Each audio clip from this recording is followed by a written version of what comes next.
bit about his experience and background, but I asked him if he would be willing to share his experience, because he's kind of got an interesting perspective from patient but also social worker, plus he did some work with the cancer support community. So I think from not just a professional perspective, but a professional perspective with a patient twist and real life experience. And I know for me, actually having somebody that knows what we're all talking about, but yet can bring a little bit of a different perspective in how do you really live life with this funky lymphoma that we all have. Wanted to at least give him the opportunity to share with you some of the things that he's learned and some of the things that we can all take home with us. So with that, I'm going to turn it over to Rick, and thank you so much for stepping out and stepping up and letting us put you on the spot.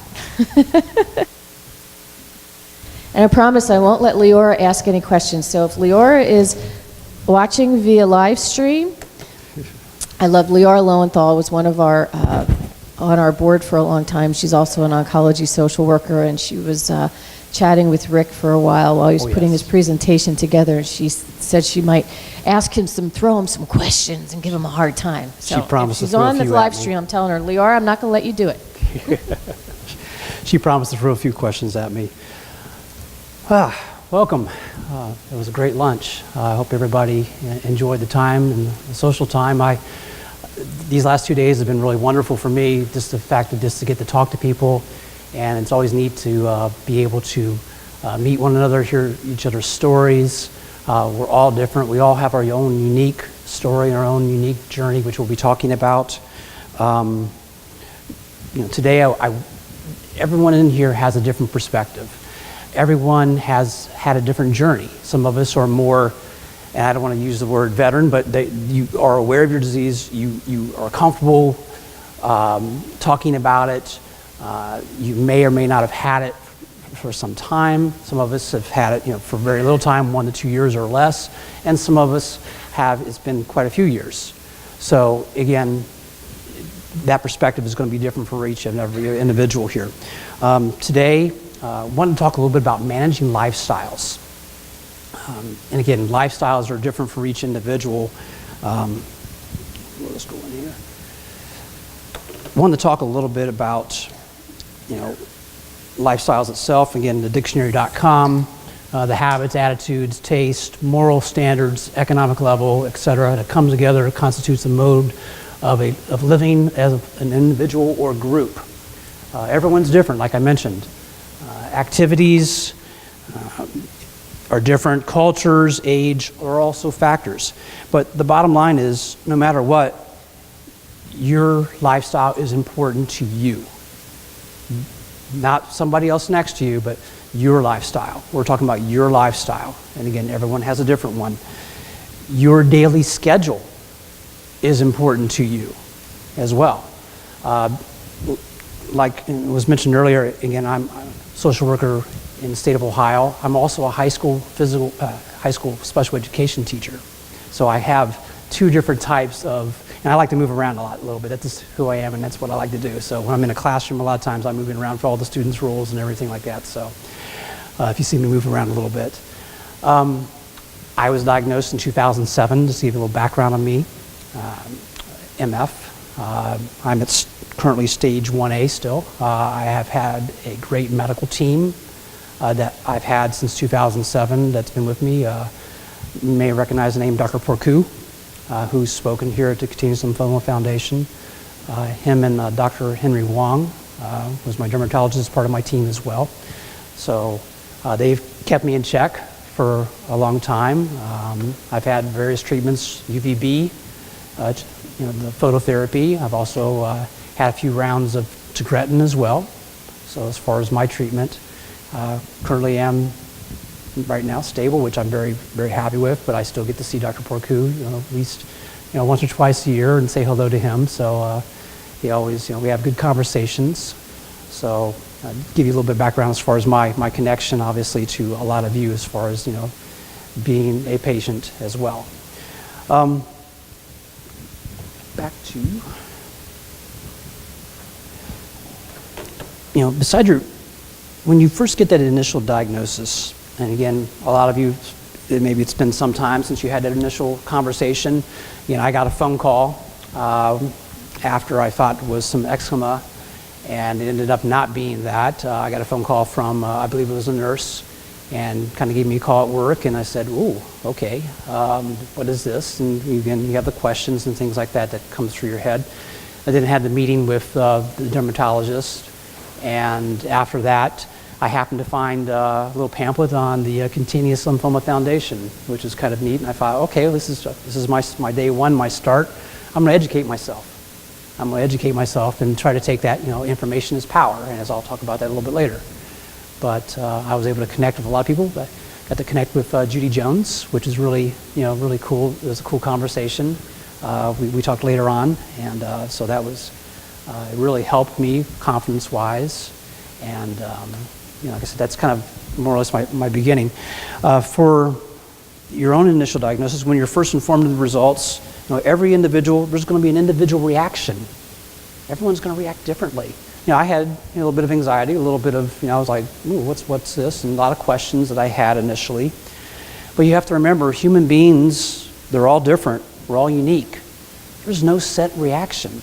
There's no cookie cutter reaction. Everyone has their own reactions to when you have a diagnosis of a disease. Questions come into your mind. How's this going to affect my life? And how I currently live now. How will it affect my lifestyle? How will I be able to manage my lifestyle?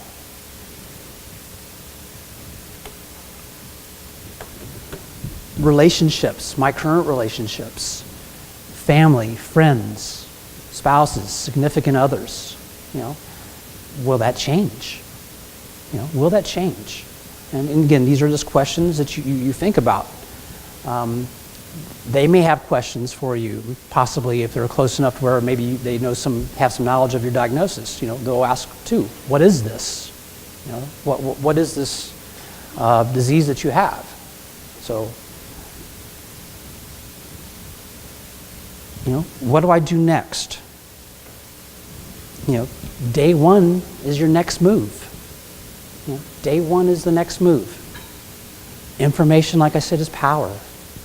The video that we had yesterday from Brett, I thought was just fantastic, the young man. It reminded me of myself, a little bit. Of course, we all go onto the websites and things like that, and we see the scary pictures and everything else. And thankfully, I had that pamphlet of the Cutaneous Lymphoma Foundation. I went to the foundation's website and talked to other individuals. And after I got to meet my oncologist, Dr. Porcu, again, I got that information to make myself, to feel like, okay, I have a little bit of control here. I have a little bit of control. And that's what each and every one of you, again, that information that you find, and again, by coming to this patient symposium, by coming, to some of the one-day symposiums, or going to the website, again, gathering that information, having that power that you have, that you could, you feel like you have some control. You have questions like, well, who do I reach out to? Who do I reach out to? Number one, start with a physician that first gave you the diagnosis. Is usually the first thing. You want to start asking questions. Obviously, the Cutaneous Lymphoma Foundation is a wonderful site. Tons of information on that website. If you've not really, I remember the website from years ago and the website today, and it is just amazing, the videos and the materials that are on that website right now, the information. It's almost overwhelming. There's so much information. It's great stuff. And the journeys, and then as far as the material, the e-blasts that come out, a lot of information on that. When they send out the newsletters, I take it like a sponge and I just absorb it. Absorb as much as I can, again, to continue empowering myself with that information.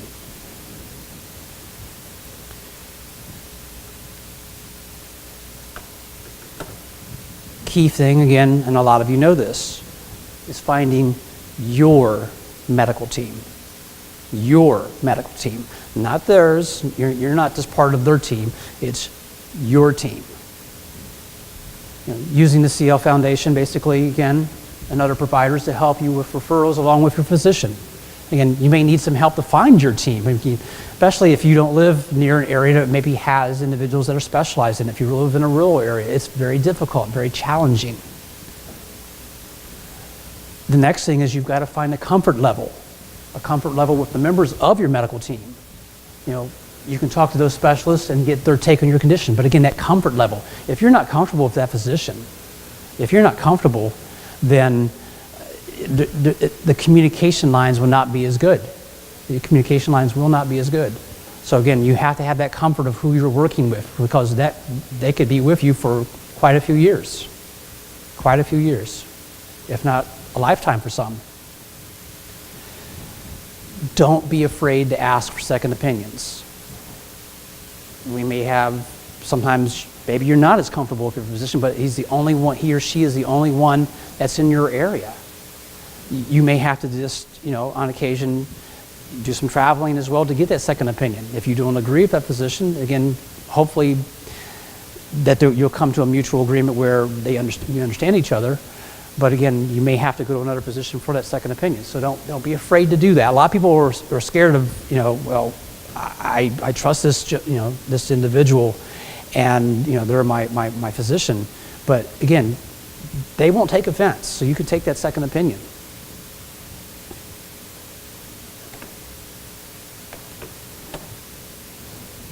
One of the key things is helping your medical team understand you. You are not cookie cutter patient. You are an individual. You have your own thoughts, you have your own fears, you have your own emotions, you have your own symptoms of this disease.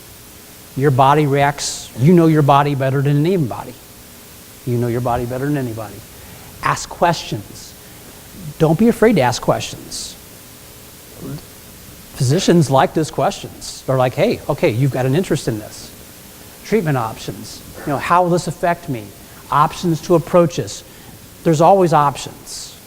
Potentially, there's always options. Hopefully that he or she can give you, okay, if we can't, you want to try this, maybe we'll try something like this. So again, being part of that team. Integrative health and wellness services offered by various medical and non-medical organizations. I'll kind of hit on that a little bit later, but again, an integrative team could consist of an oncologist, dermatologist, endocrinologist. I can go down the list.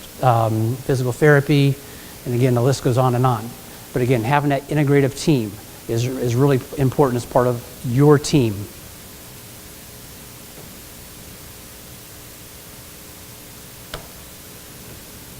Well, again, social workers, especially in oncology, and social workers outside of that, again, we know that one of the big things is, and again, when I was working with cancer support community, emotional well-being and mental health is so huge when dealing with our disease and other cancers. Dealing with those emotions and stress due to this disease can cause disruption in your life. Again, yes, I'm saying manage your life. This is about managing lifestyles, but again, we're talking about the reality of what it is. It can cause disruptions. You have those feelings of I'm overwhelmed. I mean, you have physicians telling you this, you're getting all this information from this site, and you have that overwhelming feeling. Who do I contact, or who do I turn to? I'm just like, I'm so stressed out. I'm feeling, I don't know how to handle this. You could have those type of feelings. There's a term that I was recently introduced to, and it's called, understanding this new normal.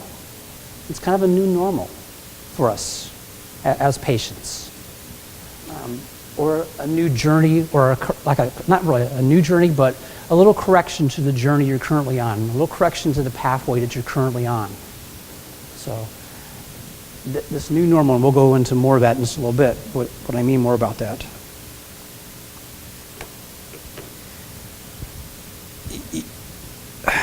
When you have this, when you get that phone call and you start talking to physicians about trying to figure out what this is and feeling those overwhelming feelings that you have inside, a lot of it's anxiety. Very anxious situation. It's an unknown thing. It's unknown. And you don't know a lot about it initially. And that's where, again, we go back to the education, go back to information is power, to at least try to empower yourself somewhat. There is possibility that things such as depression can creep in. It can be debilitating. The anxiety and depression can be very debilitating. You may have caregivers or family members or significant others or just friends, maybe you notice a change in you. You may feel more isolated, possibly. These are things that you go through. And so they may pick up on that sense of isolation because, again, you don't want to be isolated if at all possible. Again, everybody is different. Everybody has different thoughts about how close they want themselves to be to themselves, basically. Caregivers, family, spouse, significant others. Those are important individuals in your life. To me personally, my family was very important. Significant others were very important to me as well. They brought that sense of stability to me. You have to remember, if you're going through depression or going through anxiety, the one thing is, and again, when you say you're overwhelmed, there is help. There are tremendous resources that are out there. Tremendous resources. And we'll talk a little bit about those.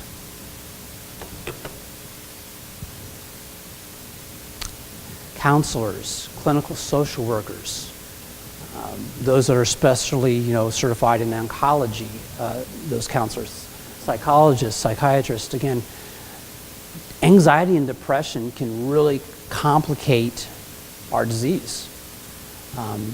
Those on top of we're dealing with this disease, and we're dealing with all the physicians and all the things that we try as part of our lifestyle, we can end up going into that slump where we need some help. We need some help to help coping with that stress, managing those feelings inside that we're having.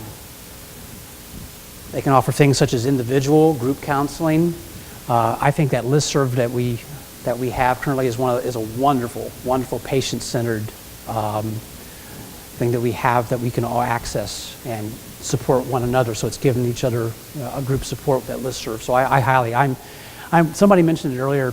I'm one of the lookers, I guess. I'm not really contributing as much, but again, I always look around and I see what's going on. And there's been times when I've made maybe a comment or so, but for the most part, I've been predominantly a looker. But I've learned so much from that listserv. So thanks to all of you that are part of that, because it's been good for me. I know, especially in the very beginning of my diagnosis. Organizations such as the CL Foundation, again, can give you referrals. Some of the network groups I saw, it's pretty exciting to have some of the different groups in different cities that are starting to have a network. I think that's exciting. Organizations such as Cancer Care, Cancer Support Community, local hospitals, specialty hospitals, they have, again, counselors, clinical social workers that can possibly address some of those needs that you have. So be able to reach out and look into that. Reach out for those possible services. The 800 cancer support lines, I know, like through Cancer Support Community, Cancer Care, they have oncology social workers by the phone to be there for you. When there's a time when you have no one else to turn to, they are there for you, and they can help you with referrals. They can help you with find individuals that can maybe reach out and help you, or they can just sit there and listen to possibly how you're feeling, your fears, how you're coping, maybe give you suggestions on how to handle the stress, give you some ideas. I mean, those individuals are there for you. I've referred a lot of the patients that I've worked to, again, especially on weekends, when there's no one around, and sometimes you may be by yourself. Those 800 numbers, sometimes at least some of them are available during the weekends. Some are not, some are Monday through Friday, but there are some that are available during the weekends.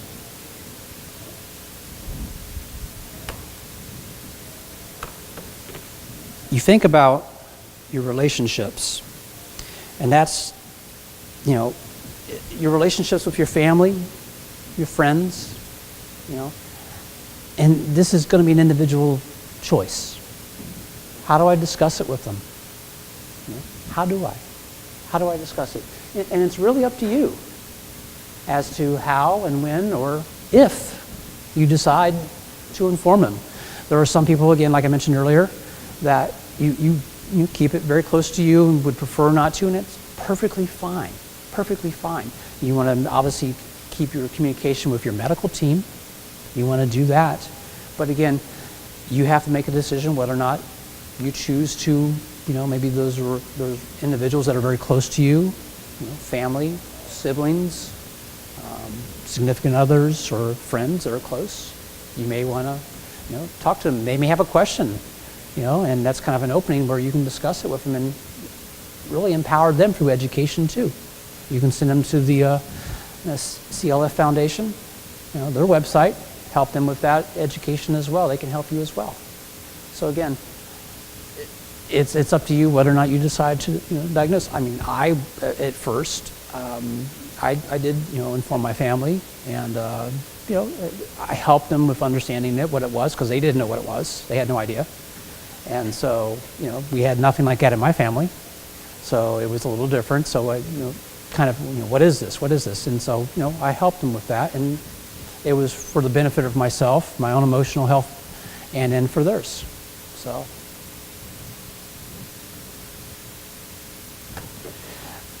there's times when maybe you don't know how, possibly, to talk to somebody about it. That's where maybe an oncology social worker or a clinical social worker, counselor, possibly, psychologists or psychiatrists can maybe role play with you. You can role play, practice disclosure conversations. I know that sounds kind of like, well, I'm practicing it. Well, you know what? Sometimes that gives you that level of comfort. Gives you that level of comfort of talking to somebody about your disease, and to not feel like, I don't know how to quite explain this to you, but this is what it is. But again, you can practice those things. And I practiced I had two individuals that practiced with me while I was at Cancer Support Community. I said, hey, let's just practice. And it thankfully, turned out very well. And she was very, pleased because of it, because it gave her that confidence, saying, hey, I can go in and I can talk about it. And today, from my understanding, they have a good relationship with that family members. The next thing with relationships is, well, when you meet new individuals in your life, again, it's a choice. Do you ever disclose your individual choices? Maybe someday if you get a close relationship with them, maybe. Again, it's up to you, absolutely up to you. But again, these are just questions that you think about.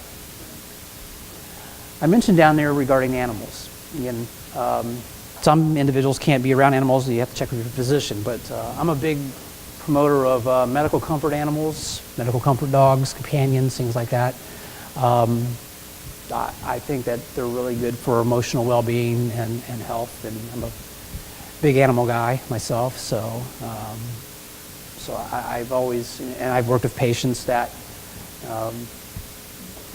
having that gave them the confidence, having those type of comfort, comfort animals, comfort dogs, comfort cats.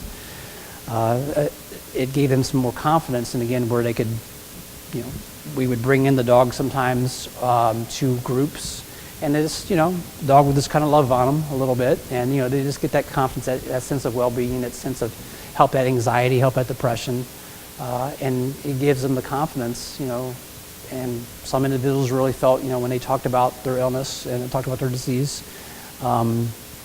it was a nice contributing factor.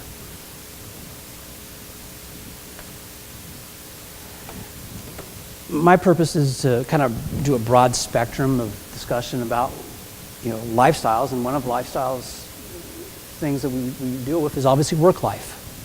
Work life, you have to work with your employer, you have to work with your human resources and your supervisors. Some of us here are retired, but some of us are continuing in the workforce right now currently. How much do you tell them? Because you're going to probably have to take time off for possible treatments. So there's going to be, obviously, and we'll talk about other disclosures, but a good resource center, and again, it's on the CLF website, is a Cancer Legal Resource Center. It provides really good guidance, how to handle employers. You're going to be working with those individuals. You may have to take sick time, you may have to have an extended time off, and we'll talk about that in another slide or two, but again, you have to at least think about, well, yeah, I may need phototherapy for so many times of phototherapy. I may have to do it during the middle of the day. The machine may not be available for me, later in the afternoon, or it may be taken up by other schedules of other individuals. So, it can be an absolute challenge. It can be a challenge. You have to remember that, you have HIPAA protections, there's the National Cancer Act, the Family Medical Leave Act, and there's other legislative protections that are there for you. So you can, you can have some protection with that. And again, I mentioned about scheduling treatments when working. Sometimes your oncologist works, a certain time of the day, and you happen to be working that time of the day or that evening. Usually most of them work in the evenings, but they may. It's always possible. But again, you have to schedule that possibly if you're working during the day, unless you have second shift or third shift type positions. The bottom line is, some employers will be very cooperative. And that in itself is a blessing. That is a blessing if they're cooperative. And then there are some that are not so much, not so cooperative. And that becomes real challenging.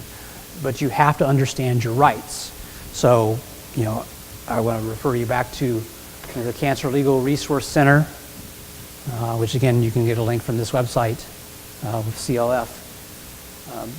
You can empower yourself at least to know what your rights are. It still may be difficult and may be challenging, but at least, again, you have an idea what you can talk to your employer about if it comes down to where they're being not so cooperative for you. The question, well, if I have to leave my job due to my health, and you hope not, but how, maybe I have to take Family Medical Leave Act. Maybe, again, if you're a caregiver, your significant other has to take time off as well. So again, helping yourself with that, understanding that.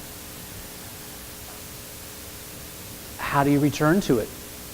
Do you return to it? Do you seek a new career or a new job? It's possible. But again, these are questions that you have to at least ask yourself.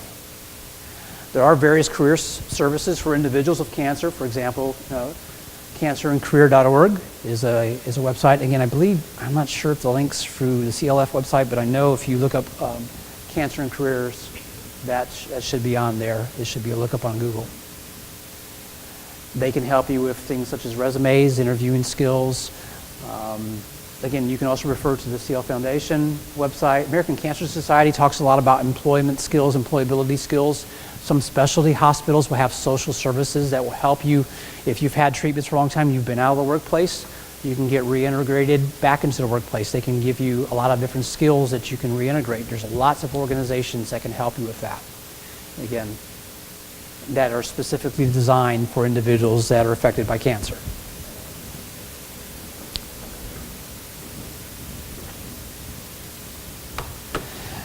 This is a subject that's not talked about a lot, and I was really kind of surprised. Leora and I was talking about this, and she was surprised by this too. But it's the truth. Individuals, again, with cutaneous lymphoma can be from young age all the way up. So there's a wide gamut of individuals that are affected by this. Those individuals could be in vocational school. They could be in university. They could be in community colleges or high school or younger. What do you do if you're in that situation in one of those areas? What do you do if you're taking classes? You have to know. Again, one of the things, a suggestion would be to notify school counseling services, to try to work with instructors or the deans of your circumstances. Let them know. Try to communicate. Again, protecting your health information obviously is the number one thing, but again, you may have to provide some medical documentation especially if you're university level and you've had to have a lot of treatments. You have to have like an incomplete possibly. You have to kind of negotiate that. But a lot of times they're willing to work with you. Very willing to work with you if you come and communicate with them. Again, you could have a long-term absence because of a variety of treatments. Intensive, you could have progression of your disease. It's possible. But again, talking with those individuals and keeping that communication is so very important. Again, those of us, if you're in any type of schools like that, it's very important. So, next slide. Along with that, it would be really a good idea to, keep your medical team apprised. If you're in a school or taking some type of classes, no matter, where it may be, you could have challenges with the treatment schedule. Maybe your physician can change the time of the day that you're having maybe phototherapy, if you're having poop, or if you're having other types of treatments. Again, they may be able to arrange it for you. Say, hey, you're in school, and hey, Dr. So-and-so, my schedule, my class schedules during this, is there any possibility? I hate to miss class if at all possible. Could we do these treatments during this time? And again, they might be able to work it out for you. So these are things to think about. Your school load could be very heavy. You could have a really heavy semester where you're just absolutely just buried. I mean, you're totally buried. And you need to, again, talk to your medical team saying, hey, I'm really pretty stressed. I'm feeling really tired because of all the other things I have with my schedule, with school. Again, communicating with your counselor, the school, communicating with a physician, especially during those times of low immune challenges. Maybe you've had treatments recently and you're just feeling really tired. You're feeling maybe you're having some more symptoms that are coming out possibly. Again, I reiterate, communicating is so key. And again, by communicating, you're still maintaining your lifestyle by keeping going, but you're bringing other people into the fold a little bit in order to continue to help you continue that lifestyle, or that new normal, as they say.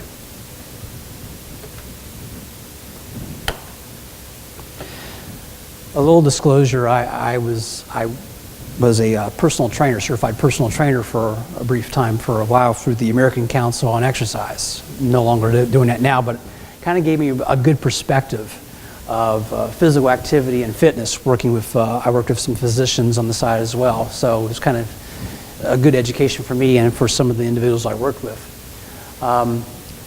Number one thing of physical activity and fitness, talk to your doctor. Get medical referrals and recommendation by your physician. Like Dr. Abdullah yesterday, she mentioned it really good. The type of exercise, the type of physical activity could be dependent upon your staging, depending on where you are on your staging. Because again, your physician may be comfortable in one area of type of fitness exercise, and then he or she may not be so comfortable with something else. They may tell you, let's hold off on that right now, let's work on this. So please, please, please, if you're going to start exercising, especially to try to help with that, talk to your physician or your PCP. Know your restrictions. Know your restrictions. And that physical activity and fitness, again, helps with that emotional health component as well. And keeps, like the nutritionist who spoke earlier, she mentioned about physical activity. She lists some times and things like that. It's recommended. Again, it helps with your overall emotional well-being, and it's a part of your holistic treatment. Again, it depends on your current health state, on what you are able to do. But look at options. You may have a variety of options. Integrative health providers that may be added to your medical care team. Possibly your physician can give you a referral to a physical therapist who he or she can evaluate you and say, okay, based on what your challenges are, we can design an exercise routine for you that would be beneficial for you. Okay? Could be beneficial for you.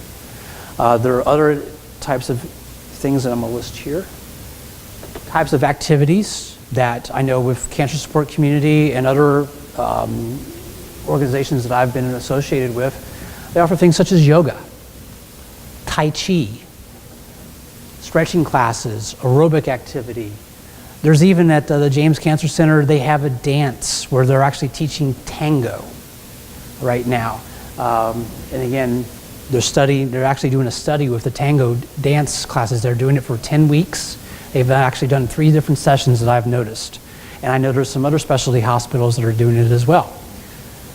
Again, and it's been very beneficial. And again, you can involve your significant other, spouse, family, or just go yourself and enjoy it and have fun and enjoy the movement and the activity. Again, it's all created keeping that emotional health balanced. Music movement. There's something that's called therapeutic drumming. Some of you may have heard that. It's where a group of individuals or basically have like drum sets, and There's an individual leader, and they go through drumming, basically in different types of beats and different types of rhythm. And sometimes it's very therapeutic. It's very, again, helping that emotional well-being, possibly through the expression of music. And they sometimes will have movement in it as well. So that's some possible offerings. Strength-based weight bearing, again, body weight, machine, free weights, supervision, please, with supervision, and your physician permission. Again, you need to talk to your physician to make sure he or she may say, that's maybe not for you. But maybe it is in some different types of forms. Again, maybe getting that referral to a physical therapist who is absolutely educated and knows the ins and outs that could really help you. Walking, there's all kinds of walking clubs that are amazing that are out there right now that you could possibly join, and be part of a small little community. Livestrong Program. I don't know has anybody heard of the Livestrong Program? Anybody? Couple? Okay, good, super.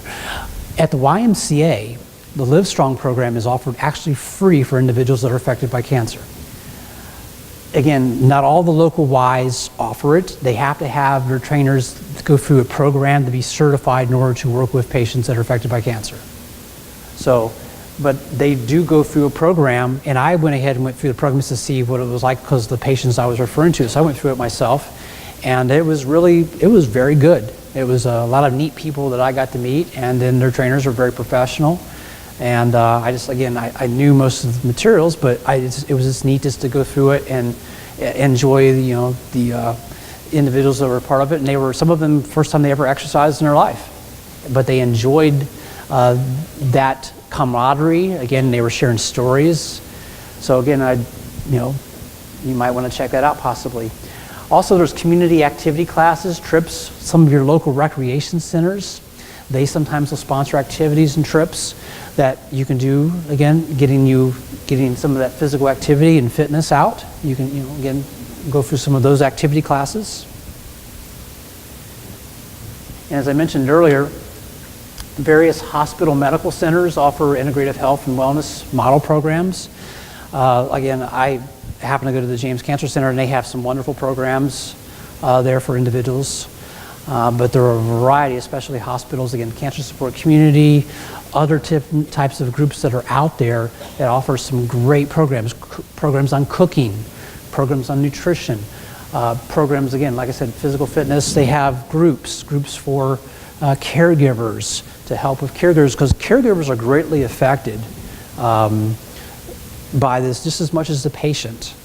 So again, an individual with cutaneous lymphoma, especially if you have a caregiver, he or she needs to be, as well, supported as well, because they're supporting you, but they need that support as well. Again, I mentioned earlier, community walking programs. They're usually free or low cost. Take advantage of your park systems. If you have metro parks or state parks, or if you're near a national park, go out, live. Enjoy it. Enjoy what's around you. If you're all able to do that, go out and enjoy it, because it's there for you. You pay tax dollars for it, so use your. It's part of your money. So I'd go out and use it and enjoy it. Again, I mentioned earlier, cancer support community, free health wellness classes, services. And again, those are individuals that are affected. For individuals affected by cancer, they have some great programs as well. Like I said. I mentioned at the bottom there the American Council on Exercise, again, which again I was a former certified trainer with it, and there's excellent information, user-friendly. You can learn a lot of different things about exercise, and they have sections on individuals that are affected by cancer. So there's some really neat stuff on nutrition, really neat stuff as well on exercise that maybe you can discuss with your physician.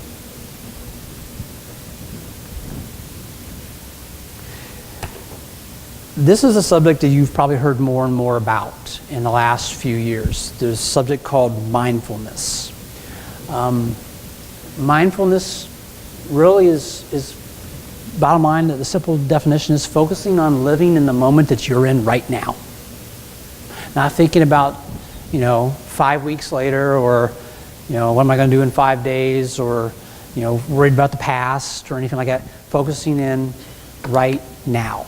Where you're at, where your thoughts are, where you're physically at right now. the speaker talked about relaxation techniques. Again, part of mindfulness could be, again, if your physician, you check in with your physician, some may be able to do this, some maybe not. Again, depending on your staging and depending on your current status of your disease. Possibly you might want to check into things such as massage, acupuncture, acupressure. And again, acupuncture is kind of, most individuals might not be able to do that. But again, there's a possibility you can check in with your physician first. Some of the holistic type therapies and alternative therapies.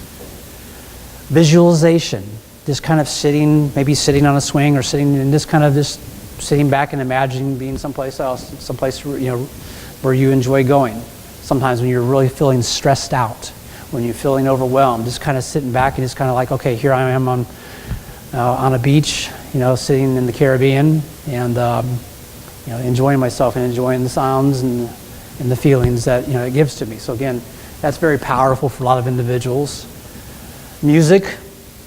Lots of people love music. Music's very calming for some. Some of us like to get revved up with music, kind of inspiring at times too.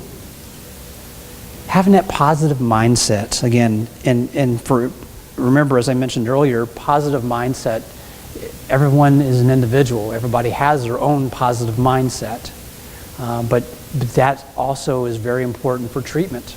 Again, having that positive feeling as much as possible to keep that positive frame of mind is an important thing for your treatment. There's a lot of studies that say, that feeling, that constantly, not being negative. You're negative all the time. A lot of times that can actually affect your overall health.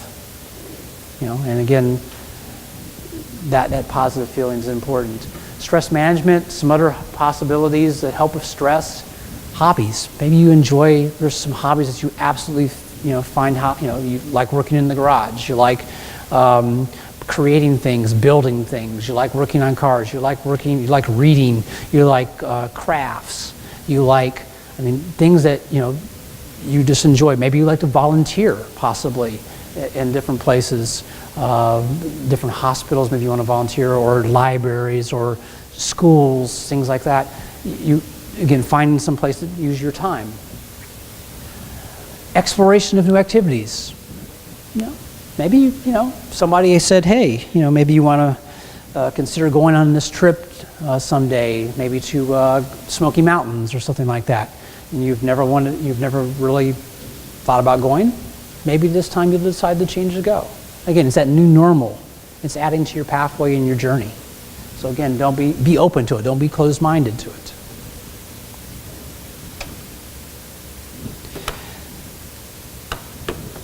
Another component of lifestyles could be possibly religious faith or spirituality.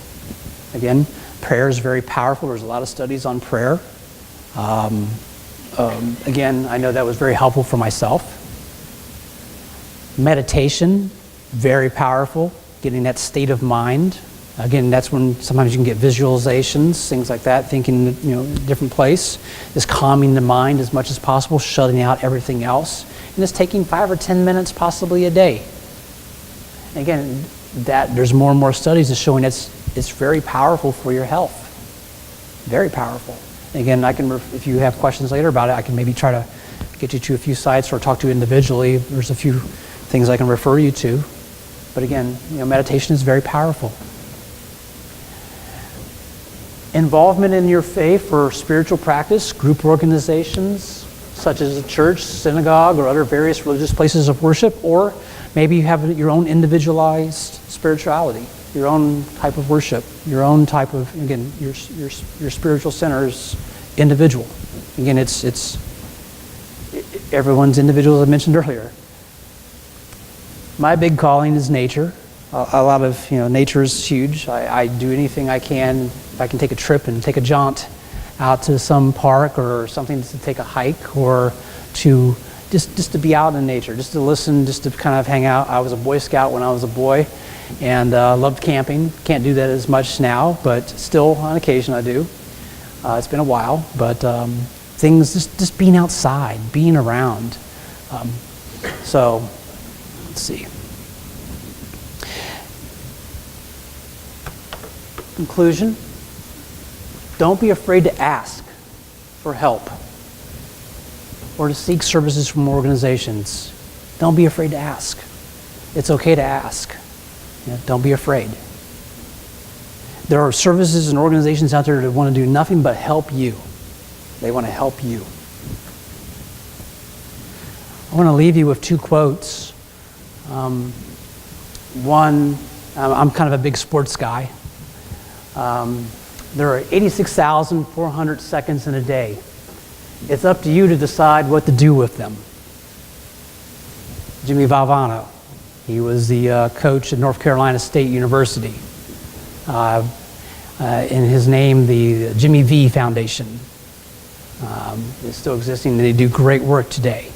But that was one of his famous quotes, and that kind of affects me every day. I think about that. And the last one, since I'm such a big nature guy, I only went out for a walk and finally concluded to stay out till sundown. For going out, I found, was really going in. To me, nature, is kind of a real big spiritual place for me, kind of my connection to God. And so I kind of find out a lot about myself by going out, and I find a lot about myself going in. So thank you for listening. I appreciate it very much. I hope that something that I said today was helpful. I'd be happy to talk to anybody later, or if there's any questions or anything like that. Anybody, question-wise? Be happy to talk to. No? Okay. Well, I hope you enjoy the next speaker on insurance. It's really an important topic. So appreciate it very much, everybody. And again, it's been a wonderful conference, and thank you for allowing me to talk to all of you. And that. So.